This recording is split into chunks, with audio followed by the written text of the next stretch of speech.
السلام علیکم عزیز طلباء و طالبات، میں آپ سب کو مون لائٹ انٹرنیشنل پبلشرز کے ڈیجیٹل اکیڈمک پلیٹ فارم پر خوش آمدید کہتی ہوں۔ ہم گزشتہ لیکچر میں توحید کے معنی، اہمیت اور شرک کے معنی سمجھ چکے ہیں۔ آج ہم عقیدہ توحید کے تقاضوں کو ڈسکس کریں گے۔ عقیدہ توحید کے تقاضے، عقیدہ توحید کا مطلب یہ ہے کہ ہم ایک اللہ پر ایمان رکھتے ہیں کہ اللہ کے سوا کوئی معبود نہیں ہے، وہی کا خالق کائنات ہے، وہی مالک کائنات ہے، کائنات کا ہر ذرہ جو ہے اس کی قدرت کی وجہ سے یہاں موجود ہے۔ تو اس عقیدے کی وجہ سے کچھ شرائط ہم پر لاگو ہوتی ہیں کہ جب ہم اس عقیدے کو مان لیتے ہیں، زبان اور دل سے اس کا اقرار کر لیتے ہیں، تو پھر کچھ شرائط ہم پر لاگو ہوتی ہیں جن کو ہم دوسرے الفاظ میں عقیدہ توحید کے تقاضے کہتے ہیں۔ یعنی یہ عقیدہ ہم سے اقرار کے بعد کچھ تقاضا کرتا ہے جس کو ہمیں پورا کرنا ہے۔ اس میں سب سے پہلے یہ ہے کہ ہم اللہ تعالیٰ کو قادر مطلق تسلیم کریں۔ قادر مطلق کا مطلب کیا ہے؟ قادر مطلق کا مطلب یہ ہے کہ اللہ تعالیٰ کے پاس تمام طاقتیں موجود ہیں۔ اللہ سے زیادہ طاقتور اس دنیا میں کوئی نہیں ہے۔ اللہ کے پاس تمام اختیارات موجود ہیں، جیسا کہ سورۃ البقرہ میں ارشاد ربانی ہے، بسم اللہ الرحمن الرحیم، اللہم مالک الملک تؤتی ملک من تشاء وتنزع الملک ممن تشاء، کہ اے مالک ملک، تو ہی ہے جس کو چاہتا ہے بادشاہت عطا کرتا ہے اور جس سے چاہتا ہے چھین لیتا ہے، وتعز من تشاء وتذل من تشاء، جسے چاہتا ہے عزت دیتا ہے اور جسے چاہتا ہے ذلت دیتا ہے، بیدک الخیر، تیرے ہاتھ میں سب خیر ہے، انک علی کل شیء قدیر، اور تو ہر چیز پر قدرت رکھنے والا ہے۔ یعنی جب اللہ تعالیٰ ہی ہر چیز پر قادر ہے تو ہمیں اس کو قادر مطلق اپنی زندگی کے ہر فعل میں سمجھنا چاہیے۔ نمبر 2، ہمیں اس اللہ تعالیٰ کی ذات اور صفات میں کسی کو شریک نہیں ٹھہرانا۔ اس کا مطلب یہ ہے کہ ہم اس جیسی ذات کسی اور کو تسلیم نہیں کریں گے اور نہ ہی اس کی صفات میں کسی اور کو شریک کریں گے، کہ وہ صفات جو اللہ تعالیٰ کی صفات ہیں وہ اس کی ذاتی صفات ہیں۔ نمبر 3 پر اللہ تعالیٰ کی ہی عبادت کی جائے۔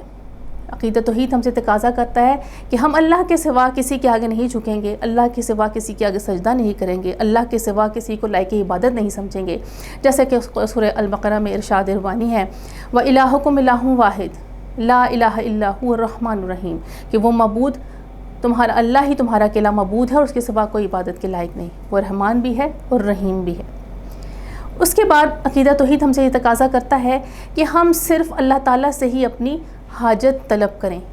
کیونکہ جب ہم نے یہ بات مان لی ہے کہ اللہ تعالیٰ ہی قادر مطلق ہے تو وہی دینے پر اختیار رکھتا ہے اور کوئی اس کی مرضی کے بغیر ہم سے کوئی چیز چھین نہیں سکتا، تو پھر ہمیں ہماری حاجات کو بھی وہی پورا کرنے والا ہے۔ ہمیں خدا کے سوا کسی سے حاجت طلب نہیں کرنی ہے۔ قرآن پاک میں اللہ تعالیٰ کا ارشاد ہے، ادعونی فاستجب لکم، کہ تم مجھے پکارو میں تمہاری پکار کو سننے والا ہوں۔ اور ایک جگہ اللہ تعالیٰ ارشاد فرماتا ہے، امن یجیب المضطر اذا دعاہ ویکشف السوء، کہ جب کوئی مضطر، کوئی مجبور مجھے پکارتا ہے تو میں اس کی پکار کو سنتا ہوں۔ اس کے بعد عقیدہ توحید ہم سے یہ تقاضا کرتا ہے کہ ہم صرف اور صرف اللہ تعالیٰ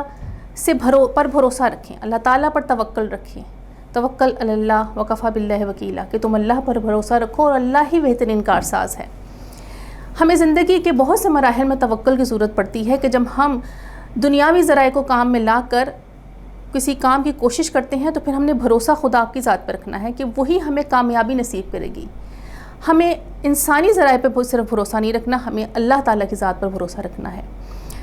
اللہ تعالیٰ سے امید وابستہ رکھی جائے، کیونکہ اللہ تعالیٰ سے امید وابستہ، اللہ تعالیٰ کے علاوہ اگر ہم کسی سے امید لگائیں گے تو ہم مایوس ہونے کے چانسز ہیں، لیکن جب ہم اللہ تعالیٰ کو قادر مطلق سمجھ رہے ہیں، اللہ تعالیٰ کو اپنا حاجت روا سمجھتے ہیں، اللہ تعالیٰ پر توکل کرتے ہیں، تو پھر ہمیں اللہ تعالیٰ سے ہی اپنی امیدیں وابستہ رکھنی ہیں، اور جو شخص اللہ تعالیٰ سے امیدوں کو وابستہ رکھتا ہے اللہ تعالیٰ اس کی امید کو کبھی ٹوٹنے نہیں دیتا۔ پھر اللہ تعالیٰ سے کا ہی خوف دل میں رکھنا ہے۔ اللہ تعالیٰ جب ہر طاقت اللہ تعالیٰ کے پاس موجود ہے، جزا و سزا کا مالک بھی وہی ہے، انعامات دینے والا، سزا دینے والا بھی وہی ہے، تو پھر ہمیں دنیا کی کسی طاقت کا خوف نہیں رکھنا، ہمیں صرف اور صرف اللہ تعالیٰ کی ذات کا خوف اپنے دل میں رکھنا ہے۔ پھر اللہ تعالیٰ کی نعمتوں کا شکر ادا کرنا ہے۔ قرآن مجید میں ارشاد ہوتا ہے کہ اگر تم اللہ تعالیٰ کا شکر ادا کرنا چاہو، اللہ تعالیٰ کی نعمتوں کو گننا چاہو تو اس کی نعمتوں کا شمار نہیں کر سکتے۔ تو ہم وہ نعمتیں جو اللہ تعالیٰ نے ہمیں دی ہیں ہم تو ان کا ادراک ہی نہیں رکھتے۔ یہ آتی جاتی سانس، یہ آنکھوں کی بینائی، یہ بینائی کی قوت، یہ بولنے کی قوت، یہ ہاتھ پاؤں کا ہلنا، کبھی ہم نے اس کا ادراک ہی نہیں کیا کہ یہ اللہ تعالیٰ کی جو نعمتیں ہیں یہ کس قدر اہم ہے۔ جب انسان بیمار ہو جاتا ہے تو بیماری میں جب اس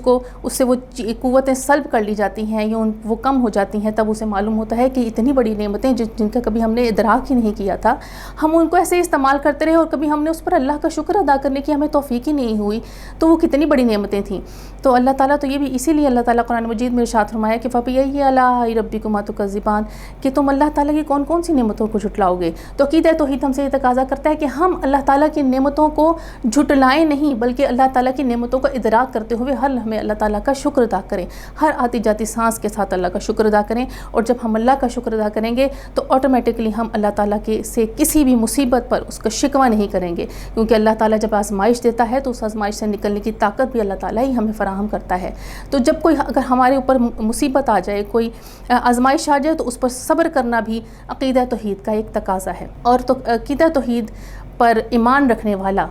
صرف اللہ تعالیٰ کی رضا کے خاطر عمل کرتا ہے، اس کے ہر عمل کے پیچھے نیت جو ہوتی ہے وہ اللہ تعالیٰ کو خوش کرنا ہوتی ہے، کیونکہ آپ نے سنا ہوگا کہ انسان خدا کو تو راضی کر سکتا ہے لیکن بندے کو راضی نہیں کر سکتا، کیونکہ انسان جو ہے وہ کبھی کسی سے راضی نہیں ہوتے، وہ ہر وقت نقص نکالنے کے میں مصروف رہتے ہیں، اور اگر آپ ایک انسان کو راضی کرتے ہیں تو دوسرا انسان جو ہے آپ سے ناراض ہو جاتا ہے۔ تو ہمارا منتہا مقصود صرف خدا تعالیٰ کی ذات ہونی چاہیے کہ ہم نے اس کو راضی کرنا ہے، کیونکہ ہمیں اسی کی طرف پلٹ کر جانا ہے، وہی ہمارا خالق اور مالک ہے، اور ہم نے اسی کے سامنے جواب دہی کرنی ہے۔